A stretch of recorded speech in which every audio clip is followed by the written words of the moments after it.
مولانا عبد الواحد غزنوی رحمت اللہ علیہ ان کو وہابی کہہ کے ان کو گالی دیتے اور لوگوں کو ان کی بات سننے سے روکتے تھے، اور پھر رات کی تاریکی میں صبح فجر کی نماز ان کے پیچھے ادا کیا کرتے تھے۔ لوگ پوچھتے، دن کی روشنی میں ان کی مخالفت کرتے ہو، رات کی تاریکی میں ان کے پیچھے نماز پڑھتے ہو، ماجرا کیا ہے؟ تو جواب دیتے کہ ان کے پیچھے نماز پڑھ کے رسول اللہ کی نماز کا نقشہ آنکھوں کے سامنے آ جاتا ہے۔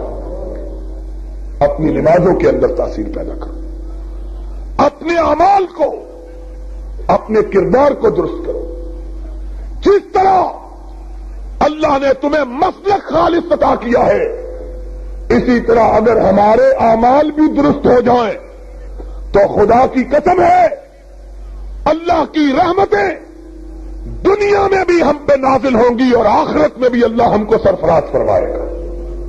لیکن اگر قول کے ساتھ عمل کی مطابقت نہیں ہے تو خالی مسلک انسان کی نجات کے لیے کافی نہیں ہے۔ اعملوا فإنی لا اغنی عنکم من اللہ شیئا۔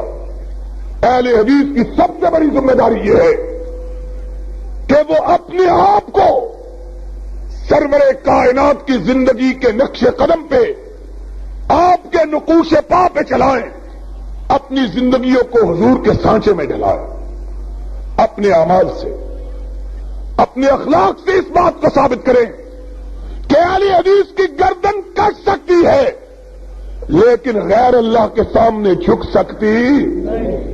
اہل حدیث اس کی لاش کے ٹکڑے کیے جا سکتے ہیں لیکن اس کو جھوٹ بولنے پر آمادہ کیا جا سکتا۔ جب ہم نے مسلک میں جھوٹ گوارا نہیں کیا تو ہم نے عمل میں بھی جھوٹ کو گوارا کرنا، اور یہی سبب ہے کہ انگریز جب اس ملک میں حکمران تھا، جتنا خوف زدہ تمہارے مسلک کے لوگوں سے تھا اتنا خوف زدہ دوسرے کسی مسلک کے لوگوں سے تھے۔ سمجھتا تھا کہ ان کے قول اور فعل میں مطابقت ہے، اہل حدیث جو کہتا ہے وہ کر کے دکھلاتا ہے، اور ہمیشہ آخرت اس کی نگاہوں میں رچی بسی رہتی ہے۔ آج لوگوں آخرت ہمیں یاد نہیں رہی، اور آج ہمارے مسلک کی خوبیوں کے باوجود لوگوں میں ہماری تاثیر اس لیے نہیں رہی کہ ہم بھی رسم و رواج کا شکار ہو کے رہ گئے۔ اپنے بچوں کی شادیاں کرتے ہیں اسی طرح کرتے ہیں جس طرح کے رب رسول کے باغی کرتے ہیں۔ موت ہوتی ہے وہی رسمیں ادا کرتے ہیں جو وہ لوگ ادا کرتے ہیں جنہوں نے اپنے مذہب کے اندر ملاوٹ پیدا کر لی ہے۔ تمہارا مسلک خالص ہے، تمہارا عمل بھی خالص ہونا چاہیے۔ جس طرح تمہارے مسلک میں ملاوٹ نہیں، اسی طرح تمہارے عمل کے اندر بھی ملاوٹ نہیں ہونی چاہیے۔ پھر دیکھو لوگ تمہاری بات کو کس طرح مانتے ہیں، اور اس کا نتیجہ صرف یہی نہیں ہوگا لوگ تمہارے مسلک کی طرف آئیں گے، بلکہ اس کا نتیجہ یہ بھی ہوگا کہ رب تمہاری دعاؤں کے اندر تاثیر پیدا فرمائے گا۔ جو رب سے مانگو گے رب عطا کرے گا۔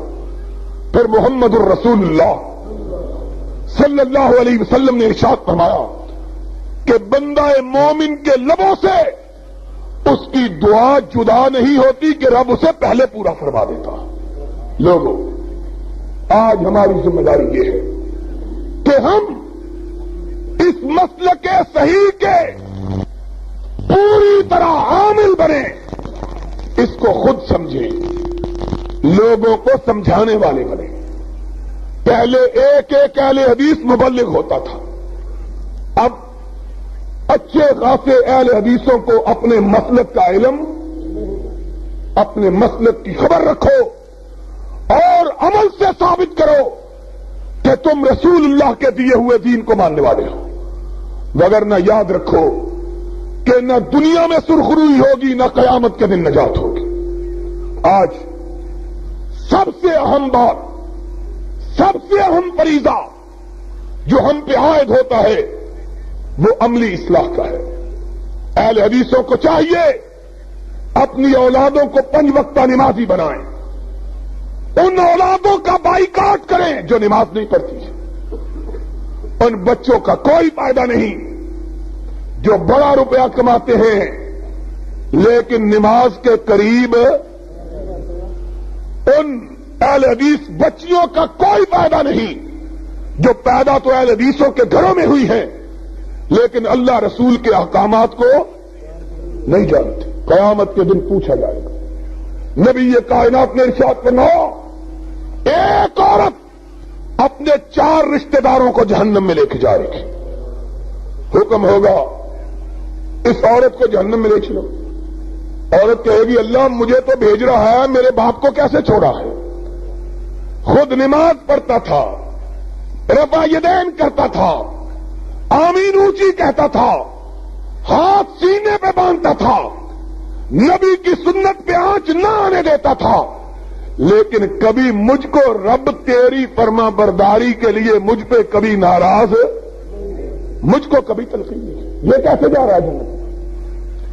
میرے باپ کو بھی بلاؤ، میرے بھائی کو بھی بلاؤ، میرے شوہر کو بھی بلاؤ، میرے بیٹے کو بھی بلاؤ، خود بڑے نیک تھے لیکن مجھ کو نیکی کی کبھی تلقین، تمہاری ذمہ داری ہے۔ تمہارے گھروں میں فرق ہونا چاہیے، بات بری کسی کو لگے تو لگتی رہے۔ وہ اہل حدیث جس کے گھر میں دن کا آغاز ریڈیو کے ساتھ ہوتا ہے اور دن کا انجام ٹیلی ویژن پہ ہوتا ہے، وہ اہل حدیث کہلانے کا حق رکھتا وہ اہل حدیث نہیں۔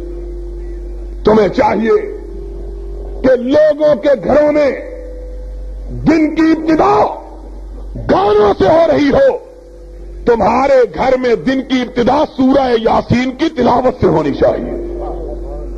لوگوں کے گھروں میں شام کے اندھیرے ٹیلی ویژن سے ان کا آغاز ہونا چاہیے۔ تمہارے گھر میں شام کے اندھیرے آئیں، تمہاری بچیاں سورہ واقعہ کی تلاوت کر رہی ہوں۔ تمہارے گھروں میں اور لوگوں کے گھروں میں فرق ہونا چاہیے۔